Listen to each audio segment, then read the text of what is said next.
बीजापुर के Silger base camp को हटाने की मांग को लेकर ग्रामीण 21 दिनों से विरोध कर रहे हैं। समस्या के समाधान के लिए छत्तीसगढ़ सरकार ने बस्तर सांसद दीपक बैज की अध्यक्षता में 9 सदस्यीय जांच कमेटी बनाई है, जो आज सिलगेर पहुंची और स्थानीय लोगों से उन्होंने बातचीत की। भारी बारिश के बीच 9 सदस्यीय टीम करीब 5 घंटे तक ग्रामीणों के साथ उन्होंने चर्चा की और इस दौरान स्थानीय लोगों ने सरकार की कमेटी के सामने 5 मुद्दे रखे हैं, जिसमें कैंप हटाने, स्कूल खोलने, आंदोलनकर्ताओं पर कोई कार्रवाई नहीं होने जैसे मुद्दे हैं। समिति के अध्यक्ष दीपक बैज ने ग्रामीणों से इस मुद्दे पर सीएम भूपेश बघेल से चर्चा के लिए 1 दिन का वक्त मांगा और सिलगेर से टीम वापस लौट गई। इसके पहले बीजेपी का जांच दल भी सिलगेर जाना चाह रहा था, लेकिन पुलिस ने तर्रेम में बीजेपी की टीम को सुरक्षा कारणों का हवाला देकर रोक दिया था। इस मुद्दे पर बीजेपी सांसद सुनील सोनी ने कहा है कि जांच कमेटी में बीजेपी विधायकों को भी शामिल किया जाना था, लेकिन ऐसा होना तो दूर, बीजेपी को घटनास्थल तक जाने नहीं दिया गया। बता दें कि बीजापुर सुकमा बॉर्डर के सिलगेर में 12 मई को सीआरपीएफ का बेस कैंप सड़क निर्माण के लिए बनाया गया है और 13 मई से ग्रामीण इसका विरोध कर रहे हैं। 17 मई को आंदोलन उग्र हो गया और सुरक्षा बलों की फायरिंग में 3 लोगों की मौत हो गई थी।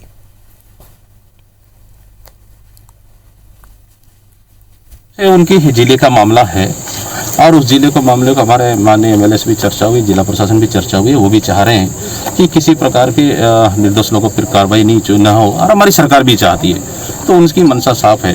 तो निश्चित रूप से इस पे भी हम लोग परीक्षण करेंगे, जिला प्रशासन और उसमें भी चर्चा करेंगे, किसी प्रकार से निर्दोष आदमी को दिक्कत ना हो, कार्रवाई ना हो। छत्तीसगढ़ सरकार राजनीति कर रही है, भारतीय जनता पार्टी के लोग भी उसके अंदर में वो रखना था। सब मिल के अगर जांच का अगर मामला था तो आपको इसके अंदर में पारदर्शिता लाना चाहिए। तो हर जगह कुल मिला के राजनीति करना, भ्रम फैलाना, ये इनकी आदत में है, व्यवहार के अंदर में आ गया है। तो नक्सलवाद का मुद्दा छत्तीसगढ़ के लिए नया नहीं, क्योंकि कोई भी सरकार हो उसे इसका सामना करना ही पड़ता है और इस तरह के घटनाक्रम पहले भी सामने आ चुके हैं। सुरेंद्र शर्मा कांग्रेस नेता इस वक्त हमारे साथ फोन लाइन पर जुड़े हैं। नवीन मार्कंडे बीजेपी नेता हमारे साथ फोन लाइन पर जुड़ चुके हैं। आप दोनों का बहुत बहुत स्वागत है। जी धन्यवाद। सुरेंद्र जी, सबसे पहला सवाल ये कि 21 दिन हो चुके हैं, लगातार बातचीत का दौर चल रहा है, कांग्रेस के नेता पहुंचते हैं, बातचीत का हल किस तरीके से निकलेगा? देखिए, एक बात समझने की आवश्यकता है कि जिस इलाके की बात हो रही है, ये इलाका घोर नक्सली प्रभावित इलाका है और बड़ा ही संवेदनशील क्षेत्र है और ये विषय भी जो है बड़ा संवेदनशील है, आदिवासियों से जुड़ा हुआ विषय है। इसको राजनीतिक स्वरूप देना मेरे हिसाब से उचित नहीं है। राजनीतिक स्वरूप देना उचित नहीं है, लेकिन सुरेंद्र शर्मा जी, बीजेपी के नेता भी वहां जाना चाह रहे थे, मिलना चाह रहे थे, वो नहीं पहुंच पाए। कांग्रेस वहां पर इसी बात को मैं कहना चाहता हूँ कि ये घटना में आज हमारे स्वयं के लोग इतने दिनों बाद जा पाए हैं, वहां जाने की परमिशन मिला है। दरअसल में वहां पर जो पूरी कानून व्यवस्था की स्थिति है और सारी परिस्थितियों का आकलन करने के काम वहां के जिला दंडाधिकारी और वहां के पुलिस वाले करते हैं, उसके हिसाब से ही अगला कदम उठाया जाता है और ये उचित भी है। हम लोगों ने पूर्व में झीरम की घटना देखी है और ऐसी परिस्थिति में वहां किसी तरह की लापरवाही करना उचित नहीं होगा। तो मेरा जहां तक ख्याल है कि सरकार ने इन सारी बातों को देख करके और पुलिस प्रशासन ने इसको देख करके इस पर अनुमति दिया होगा। चलिए नवीन मार्कंडे जी, ना तो जांच कमेटी में शामिल किया गया, ना आप लोग को वहां तक जाने दिया गया, आप लोग के नेताओं को क्या कहना चाहेंगे? क्या एक साथ मिलकर इसका हल नहीं निकाला जा सकता? देखिए, इसमें स्पष्ट है, अगर आप पीछे जाकर देखते हैं तो ये 12 से 17 तारीख तक के बीच की घटनाएं हैं पूरी।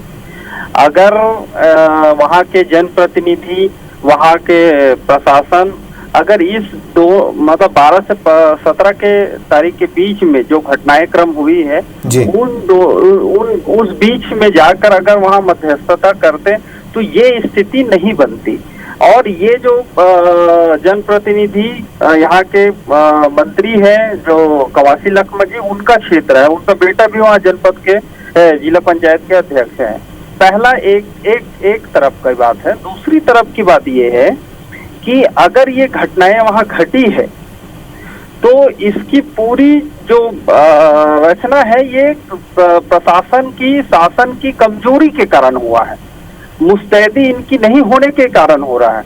एक तरफ तो कांग्रेस जो है घोषणा पत्र में कहता है कि भाई हम नक्सलियों को छोड़ेंगे और दूसरे तरफ नक्सली को से लड़ने की ये झूठा एक ये काम कर रहे हैं और इनकी इच्छा शक्ति ही नहीं है। अभी तक सुनील शर्मा जी, सीधा सवाल ये है कि जांच कमेटी में क्या बीजेपी के नेताओं को शामिल नहीं किया जाना था? हाँ, मैं वही नहीं, दरअसल में जांच कमेटी नहीं थी, ये तो एक प्रतिनिधिमंडल मिलने गया था वहां पर, वहां के स्थानीय लोगों से बातचीत करने के लिए, जो इन लोगों काफी समय से जो आंदोलन कर रहे हैं, वहाँ कैंप का विरोध कर रहे हैं, क्या बात है, क्या समस्या है, क्या दिक्कत है, इन सारी बातों को जानने के लिए ये कांग्रेस पार्टी ने कमेटी गठित की थी, सरकार की तरफ से कमेटी नहीं गई थी। ये कांग्रेस पार्टी की कमेटी थी जो कि जनप्रतिनिधि हैं, तमाम उस इलाके के निर्वाचित जननेता लोग हैं, सांसद हैं, सब लोग गए थे और पुलिस के परमिशन मिलने के बाद गए थे। जाकर के वहाँ के आम लोगों से मार्कंडे जी संतुष्ट हैं जवाब से? जी, मैं वही कह रहा हूँ कि तीसरा मेरा पॉइंट वही था कि अगर ये विपक्ष को जाने नहीं दे रहे हैं, मीडिया को जाने नहीं दे रहे हैं और कांग्रेस की टीम वहां जा रही है, अब उसमें भी जो जा रही है उसमें स्थानीय जो लीडर है, जो वहां के विधायक और मंत्री है, वो नहीं है शामिल, तो ये किस तरह से जांच करना चाहते हैं और किस तरह से ये मतलब गुमराह करना चाहते हैं जनता को। तो इस पर मुझे लगता है कि न्यायिक आयोग की गठन होनी चाहिए और उसकी निष्पक्ष जांच होनी चाहिए और ये मुझे पूरा घटनाक्रम जो है कांग्रेस की रचना लगता है मुझे। चलिए, आप दोनों का जुड़ने के लिए बहुत बहुत शुक्रिया।